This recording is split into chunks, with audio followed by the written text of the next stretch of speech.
This is a Sports Catastrophe production. Hey there, hello there, it's Jeff Cutter John, and welcome you to another Sports Catastrophe birthday boy. And this birthday boy is the great one, Wayne Gretzky. Like, obviously, on January 26th, everyone knows his birthday was that date. And everyone knows that, it's not a national holiday in Canada, although some people think that it should be, but, everyone remembers that as Gretzky's birthday. So, anyway,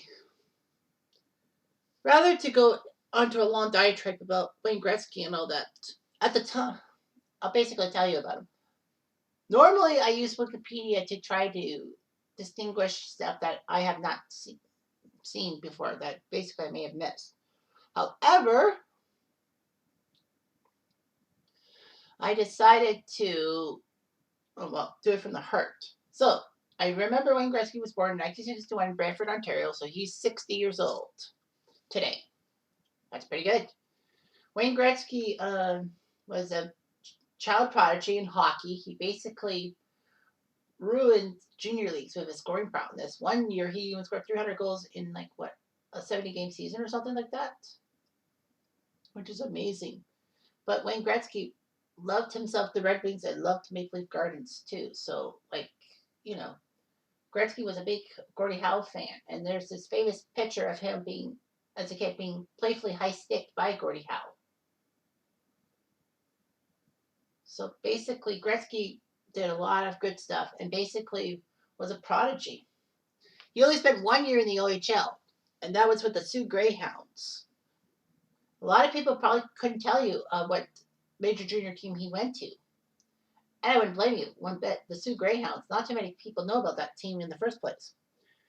But what's even more messed up is that Oshawa and Kitchener both had a chance to pick him up in the draft, the player draft for the OHL, and they both botched it. Although Kitchener, I believe, went with, Oshawa went with Tom McCarthy, I know that. Kitchener got Paul Reinhardt, I think it was, with the number 2 pick, but, at least Reinhardt was a decent NHLer. But yeah, Kitchener almost got him. That would have been amazing. That Wayne Gretzky was a Kitchener Ranger. But no, he went to Sault Ste. Marie and all that. Played 1 year with them. Did okay with them. Even played with the World Juniors of 1978 in Montreal, and that was one of the phenomenal things. That basically a CTV audience, because CTV had coverage of the World Juniors. That CTV actually broadcast a few of Canada's games, although they did poorly in the tournament.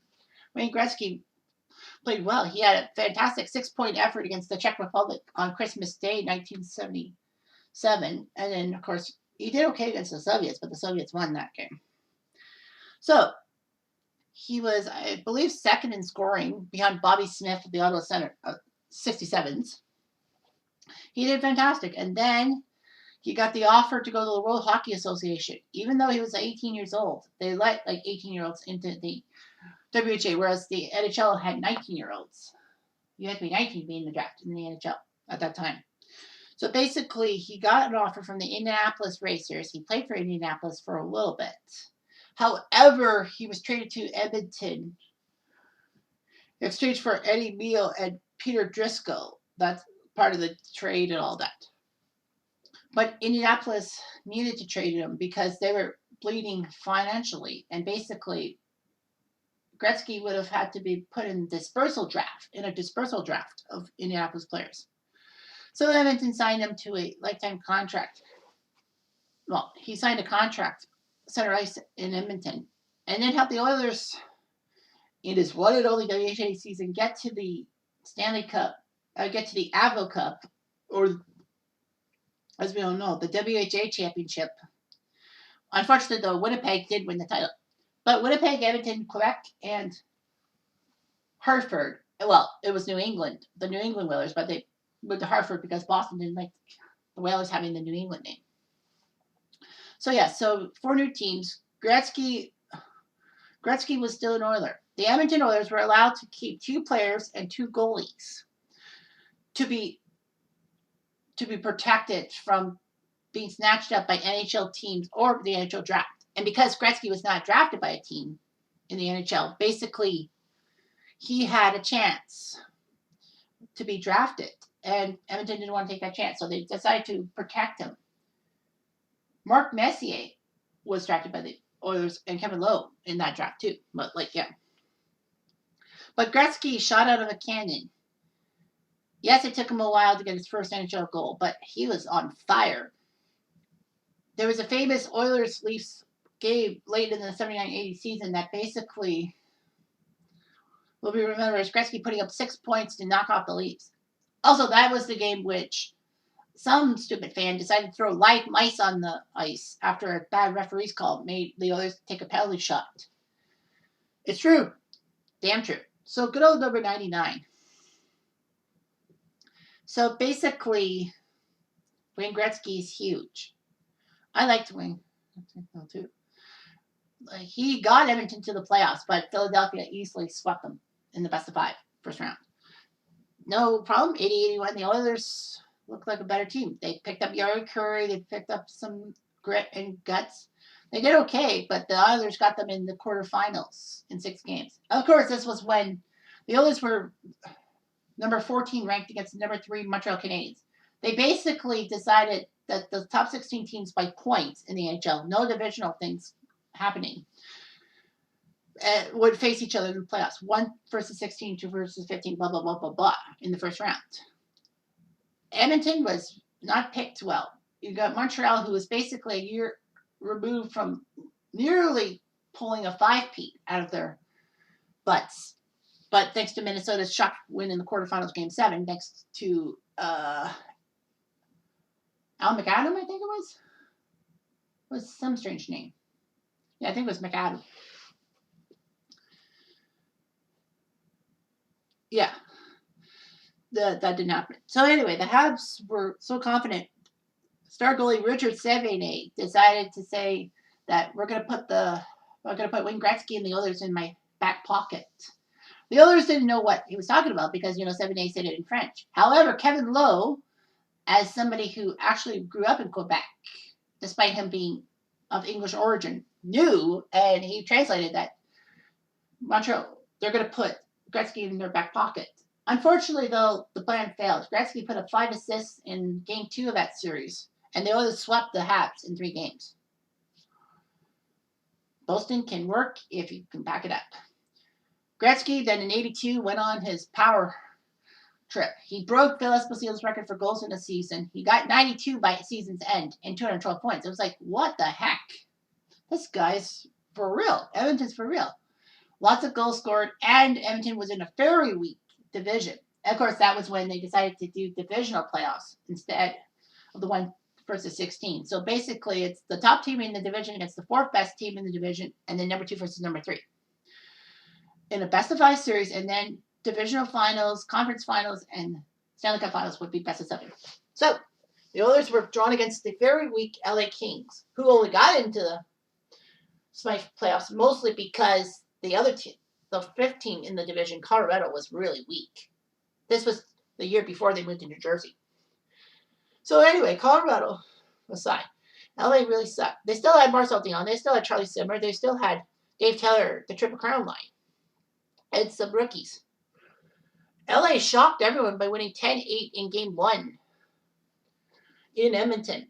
But Edmonton won in overtime on Gretzky goals to split the series. Game 3 was a 5-0 Oilers lead into the 3rd period. But sadly, though, LA scored some goals. Gary Unger got in trouble for 5 minutes for high sticking, which meant that the Kings had a 5-minute power play, which they scored their final 2 goals in to tie the game at 5. Sent it overtime. Mark Messier missed a wide open net, and then LA scored on a Darrell Evans goal. Past Grant Fuhrer. LA wins, and they're up 2-1. However, Edmonton did win Game 4, and were poised to win Game 5 on home ice, and basically just end this whole charade about the miracle in Manchester. Sadly, though, the Kings won in Edmonton. People forget that the Kings had to win twice in Edmonton, of all places, to win the series. But anyway, Kings went on to the conference finals, the division finals against Vancouver, which they got bonked by them in 5 games. And the Oilers were overconfident, and it cost them dearly, again. But in 83, the team gelled. They got to the Stanley Cup finals against the Islanders, but the Islanders swept them in 4 straight. And of course, as everyone knows, Gretzky had that moment when he and Messier and the rest of the Oilers players were bummed and were hoping that the Islanders fans were like celebrating their fourth straight cup. But then all of a sudden, they saw the Islanders dressing room and everyone was wheezing, having ice packs on all over them. And Gretzky learned that that's the price you pay for a playoff run. So basically, they decided not to be as cocky and arrogant as they used to be. And it worked. 84, they took on the same Islanders and took them out in 5 games in the final. 85, Gretzky was at his peak. 47 points in that playoff year, which was amazing, and took down the Flyers in 5 games for the Cup. 86, Gretzky was just as good, and with Paul Coffey scoring most goals in a season by a defenseman, still to this day. So, I mean, a 50-goal defenseman, yeah, right. So, the Oilers looked good. They took on the Flames in the division finals, and it looked like the Oilers were going to go back to the conference finals against the very weak North Division winner. On the same night as the Leafs lost Game 7 in St. Louis to miss a chance to go to the conference finals, the Oilers and Flames played each other on that fateful April 30th night. Score tied at 2, Flames dump it down, Fuhr stops the puck, gives it to Steve Smith, and then somehow, in some way, Steve Smith puts it into his own net. Now, there is a little controversy because the fact of the matter with the Steve Smith play was that there was some kind of air horn and all that. There's some kind of horn and all that. That might have distracted Steve Smith. So anyway, yeah, a lot of things happened. So anyway, Edmonton and Gretzky, lost. It was shocking. And the Flames went on to lose the Stanley Cup final to Patrick Roy and the Montreal Canadiens. So a lot of people think that Edmonton would have five-peated because, after all, they won the 87 and 88 titles. I would believe that because I'm like, for how good I am with Patrick Roy, I like Patrick Roy and all that. I think the Oilers would have stomped the Habs in 5 games. So anyway, Gretzky did great. Unfortunately, though, behind the scenes, there was trouble. Peter Pocklington was losing money left, right, and center on his business investments and needed money to keep the Oilers afloat. So he would have to do the one thing that people thought he wouldn't do: sell Wayne Gretzky. LA got a new owner, Bruce McNall, who took over for Jack Kent Cooke, who was a Canadian expat who loved hockey and did everything for the Great Western Forum to be built and all that, although the Lakers would get top billing. So anyway, Bruce McNall comes in and says, we can give you this deal. And so they make the deal.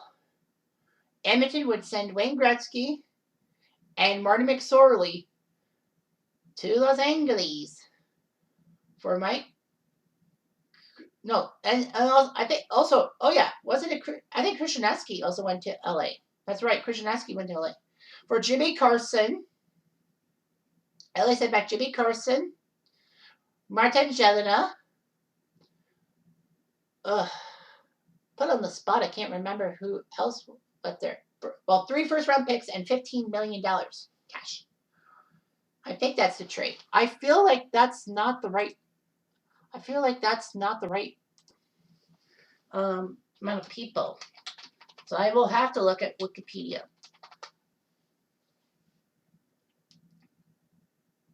Yep. Oh yeah, I was right. I was right. Gretzky, McSorley, and Krashenaski to LA for Carson, Margelina, $15 million in cash, and 3 first-round picks. Wow, surprised I was right. So anyhow, all that aside, Gretzky was babysitting for Robin Fick, who was Alan Fick's son. Surprise, surprise. Now, Gretzky kind of agreed to the trade in a sense, but he insisted on McSorley going to LA. That's why McSorley was in the trade. Gretzky actually had the chance to veto the deal, and LA would say no regrets, but he said he's in too deep, and basically he cried over it. Canada was shocked. This was a month after he married actress Janet Jones, and basically people blame Janet Jones because, she's from Hollywood, and she got Gretzky to Los Angeles. It's got so bad that one of the new the NDP members of Parliament wanted to make a motion to block the trade. And we can't give Canada's biggest export to Los Angeles. Pocklington would not seem to be good, but Pocklington sucked, and the fans let him know. Basically, they vowed never go to Oilers games ever again. Pocklington was back to the corner. A lot of people also was mad at Gretzky because Gretzky was sobbing over the trade in Edmonton, and then in Los Angeles he beamed with the new silver and black jersey, and basically that made Kings merchandise go through the roof. And also for the simple fact that, he was going to help hockey in the Southern United States. Unfortunately, that move kind of pissed me off because Bettman, in his stupidity, decides to keep teams in Southern United States and all that, like put teams in Florida, Texas, and Arizona, and all that. But I hate Gary Bettman, but that's beside the point. The point of the matter is that he gave the Kings some stability. They had Bernie Nichols. They had a few other good key players. And basically, the Kings got to the first round of the playoffs. But guess who they had to bump into? That's right, the Edmonton Oilers. So in a best-of-7 first-round series, and I forgot to mention that the first round was extended from best-of-5 to best-of-7 in 87. So in 89, the Oilers were up 3-1 on the Kings, and it looked like Edmonton didn't need Gretzky after all. But LA put up a great fight and came back to beat the Oilers in 7 games. I would be pissed if I were you. But anyway, Gretzky proved his worth, although Calgary would get them in the second round. And let's not forget that Gretzky broke Gordie Howe's all-time point-scoring record in Edmonton, of all places, and he was really cheered and all that. However, Edmonton got the revenge in the 90 playoffs by knocking off Gretzky. And then Edmonton ended up winning the Stanley Cup without Gretzky, which was amazing. And oh yeah, Martin Gelinas was part of the kid line with Joe Murphy and what is his name? Mark Lamb, to help the Oilers out. The kid line. Gelinas would be more well known for his overtime goals that sunk the Leafs in the 2002 conference finals as a member of the Canes, and his almost pulling off the miracle of getting all 4 series game winners in the playoffs. He sunk the Canucks in the first round as a Flame with an overtime goal. He sunk the Red Wings with an overtime goal in the second round. He got the game-winning goal against the Sharks in the conference finals. And if CBC allowed that replay to go in Game 6 against the Lightning, then he would have done it. He would have been the game winner. Possible, but Tampa might have tied it up. Who knows? So Jimmy Carson would not fit well in Edmonton. He basically was in over his head a bit, and he was traded to Detroit for Petr Klima in 89. I don't know much about the first round picks Edmonton got. I don't think they benefited from those picks. The money, yeah, of course. McSorley and Krushenowski would be decent LA Kings. So anyway, Gretzky was starting to get back problems. He had some back issues in the 90-91 season, and he missed a lot of time. Or was it like, you know what? But anyway, Gretzky's back really hurt, especially in the Canada Cup in 91. That's what we call the World Cup of Hockey. But in the 91 version, Gretzky got his back riddled by Gary Sutter of the United States. And basically his back had hurt. And basically, he was starting to have back problems, and people thought he would have to retire because of that hit. But he persevered, especially in 93, leading the Kings all the way to the Stanley Cup Finals. Thankfully, though, Montreal took him out in 5 games. But, the funny thing about Gretzky is that, Bob McKenzie of the Tour Star said that he was playing with a piano on his back. Unfortunately, that motivated Gretzky in games 6 and 7 to sink the Leafs in the finals, in those final 2 games of the conference finals. Of course, I'm not going to go too much in depth. That'll probably be for another time.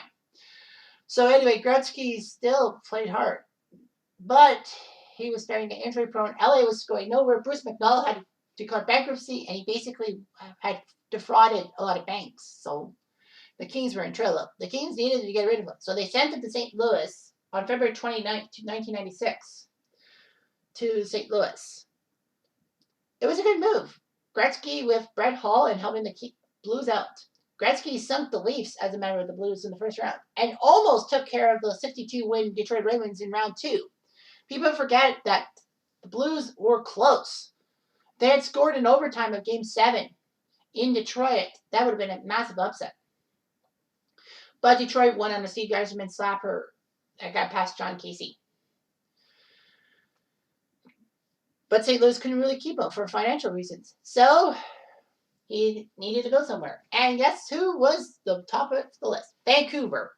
Yes, Vancouver wanted Wayne Gretzky, but they balked because of the financial details. And then the next team up, the Leafs. The Toronto Maple Leafs could have had Wayne Gretzky, and he was willing to sign like a one-year deal with them. He was willing to sign for less money. Unfortunately, stupid Steve Stavro basically said, "Well, how many points is that going to put in the seat?" Even though they sell out Maple Leaf Gardens every night. Basically, he was just all about the fucking money. And when Harold Ballard died in 1990, we all thought that with Stavro taking over, it's like he's going to be a good owner. Nope, he's just as bad as Ballard, putting money above the product on the ice. So, unfortunately, the Leafs hurt Gretzky. Gretzky decided to take a 3-year deal with the Rangers. That would have actually, he would have taken less money with the Leafs. But the Rangers gave him a 3-year deal. He was reunited with Messier. Rangers got to the conference finals, lost to the Flyers, and Messier decided to leave for Vancouver. Bullshit move, if I ever say so. Gretzky and the Rangers would not make the playoffs till 2006. So anyway, Gretzky tried as he might. He knew his body would break it out. And basically, before the last time he would play a road game in Canada, that being in Ottawa, he decided to announce his retirement. And then basically, they hastily decided to do a Wayne Gretzky tribute thing after the Penguins-Rangers game on the final day of the season. It was seen on Fox and CBC, and everyone loved to see it. Gretzky got a point in his final game. Sadly, though, Pittsburgh won in overtime. And I think Yager was the guy who did it. But Gretzky still was an icon, and everyone missed him. And Gary Bettman made the declaration that no player will ever wear number 99 again. And before you say anything, and I know Mr. Dowder's on vacation, yes, there were players who wore number 99. Wilf Paymont wore 99 for the Leafs when he came over from the Colorado Rockies in the Lenny McDonald trade. So anyway, the legacy of Gretzky still grows. I mean, he had a few video games for the PlayStation 2, which was nice and all that. You could play as Wayne Gretzky. Let me think. There was some other stuff with Gretzky. Like, he became a partner with the Phoenix Coyotes and even coached the Coyotes for a few years, which was weird. See Gretzky behind the bench in Arizona. Ugh. Any team but Arizona, Gretz. Anyhow, well, not the Oilers, not the Bruins, not the Habitants, and not the Senators. But anyway, Wayne Gretzky was a legend and all that. And, you know, he's still alive. He's still putting on hockey stuff. His son-in-law is Dustin Johnson, who's a very good golfer. All that. He has, 4 kids, I think? 3 or 4 kids. But anyway, yeah. One of his kids was actually a high prospect with the Cubs, but I think he retired or something like that. But anyway, yeah, it's all in Wayne Gretzky's mind. And he's an icon, and he's still around. He's not dead yet. Anyway, I'm Jeff Diamond. I do.